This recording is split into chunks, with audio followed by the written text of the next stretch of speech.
اليوم يا جماعة بكرنا على خبر واقسم بالله شيء من الراس. هذا القصص وهذا الخبر ما نسمع بالله في بلاد اليهود، بلاد النصارى. هذه قصص توقع من الخيال، ابصر القصة هذه في فيلم. اما اني تحصل في اليمن والله عجيبة.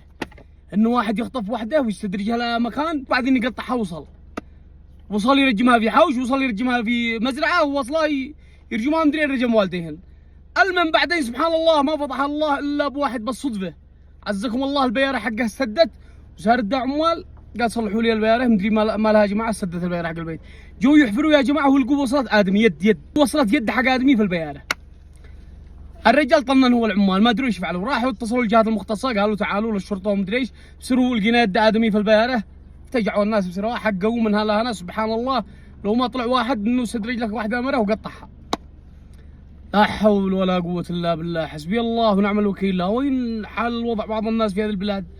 هذه القصص ما نسمح لها في الافلام، في الخيال عند اليهود هناك في امريكا انه واحد يخطف اي مرة ويقطع والديها. اما في اليمن والله لاول مرة.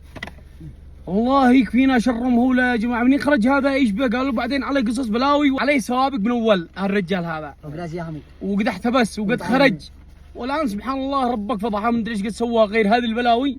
لو ما ربك فضحه لا اله الا الله، ربك يمهل ولا يهمل. يعلم الله ايش باقي مخبى الان بيحققوا معه. فالله لا يبلانا والله يستر على كل واحد وعلى معورة الناس، كل واحد يوبى على عياله. الله يستر علينا وعليكم، الله يستر على الشعب اليمني هذا قدوم جعجع من كل جهه، ما شو ناقص قضايا ولا ناقص قطاع ولا من هذا الكلام. تحياتي اخوكم محمد شيشان.